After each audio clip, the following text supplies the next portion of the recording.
పూర్వకంగానే అది జరగలేదు ఇన్సిడెంటు కావాలనే వాళ్ళ ఎన్నికల లబ్ధి కోసం. ఓకే.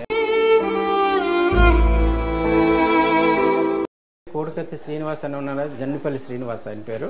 ఓకే. ఆయన ఎయిర్పోర్ట్ క్యాంటీన్లో బాయ్గా పనిచేస్తున్నాడు.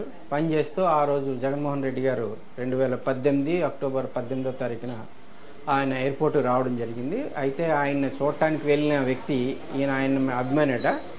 ఆయన చెప్పిన స్టేట్మెంట్ జన్నిపల్లి శ్రీనివాస్ చెప్పిన స్టేట్మెంట్ అంటే, నేను ఆయన అభిమాని, ఆయన చూడడానికి నేను వెళ్ళాను. అయితే నేను నాతో పాటుగా ఒక కత్తి ఒకటి ఉంది, ఒక బాటిల్ ఒకటి ఉంది.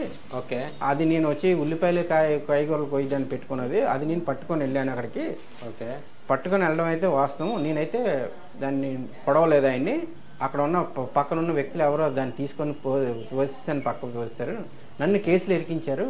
యాక్చువల్ రోజు వరకు ముఖ్యమంత్రి హోదాలు ఉండి అన్నిటికి వెళ్తున్నాడు తప్ప, మొన్న మా లాయర్ గారు హరీష్ సాల్వే గారు లండన్లో 3వ పెళ్లి చేసుకుంటే ఆయన్ని పరామర్శించడానికి 45 కోట్లు పెట్టి అక్కడికి వెళ్ళాడు తప్ప, వైజాగ్ నాకు తెలిసి ఇది 4 సంవత్సరాల్లో 40 సార్లు వైజాగ్ వచ్చాడు.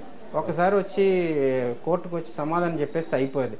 ఆయన రానక్కర్లేదు, పని ఆయన తరపున ఎవరినో రిప్రజెంటేటివ్ పెట్టి కమిషన్ వేసి, కమిషన్కి ఆయన ఎండార్స్మెంట్ లెటర్ ఇచ్చి, నేను ఇలాగా ఈ ఆఫీస్ కార్యక్రమంలో ఉండడం వల్ల రాలేకపోతున్నాను, మీరు వెళ్ళి మీరు రిప్రజెంటేట్ చేయండి అని చెప్పేసి ఆథరైజేషన్ ఇవ్వచ్చు. ఆ విధంగా వచ్చి వాళ్ళు కోర్టులో ప్రొడ్యూస్ చేసినా కూడా ఆ కుర్రోడికి రిలీజ్ చేస్తారు. కానీ ఎందుకు సార్ ఇవన్నీ ప్రభుత్వం చేయట్లేదు?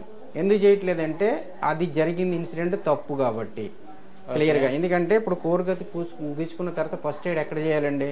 ఎయిర్పోర్ట్ హాస్పిటల్ ఉంది, అక్కడ చేయాలి. లేకపోతే ఇక్కడ Visakhapatnam head quarter KGH hospital ఉంది, అక్కడికి వెళ్ళి ఆయన ట్రీట్మెంట్ చేయించుకోండి, మెడికల్ సర్టిఫికేట్ తీసుకోవాలి. అక్కడ ఆయన అది తీసుకోకుండా హైదరాబాద్ వెళ్ళిపోవాలని అవసరం అనేది తప్పండి. అంటే అక్కడ ఇన్సిడెంట్ జరగలేదు. అది అక్కడికి వెళ్ళి 15 రోజులు హాస్పిటల్ ఉండవలసిన అవసరం లేదు.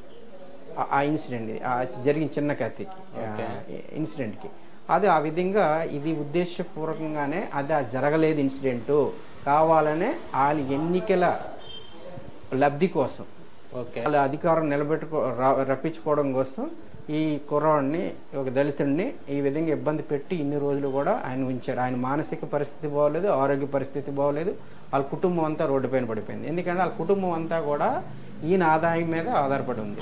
ఇప్పుడు వాళ్ళందరూ రోడ్డున పడ్డారు, ఈయన ఇక్కడ ఉన్నాడు, ఇప్పుడు లైఫ్ పోయింది, దానికి ఉద్యోగం రాదు, ఇంకా ఎక్కడ పనికి వెళ్ళినా కూడా ఎవరు పని ఇవ్వరు. అటువంటి పరిస్థితుల్లో ఆ యొక్క అబ్బాయి జన్నిపల్లి శ్రీనివాస్ లైఫ్ని స్పాయిల్ చేశారు ఇప్పుడు ప్రభుత్వం అంతా కూడా. ఇప్పటికైనా సరే కళ్ళు తెరవండి, ప్రభుత్వంలో వారు కళ్ళు తెరవండి. ఇది నిజం కాదని మీకు తెలుసు, తెలిసిన తర్వాత ఆ అబ్బాయిని ఎందుకు ఉంచుతున్నారు? దీనిపైన తీవ్ర పరిణామాలు ఎదుర్కొంటారు మీరు. ఎందుకంటే వన్స్ వీళ్ళ బాధ ఏమీ లేదండి. ఇప్పుడు ఆ అబ్బాయి బయటకు వచ్చి నేను చేయలేదు, వీళ్ళు కావాలని ఇలా చేశారని కానీ స్టేట్మెంట్ ఇస్తే వీళ్ళు ప్రభుత్వానికి ఎక్కడ డ్యామేజ్ జరుగుతుందని చెప్పేసి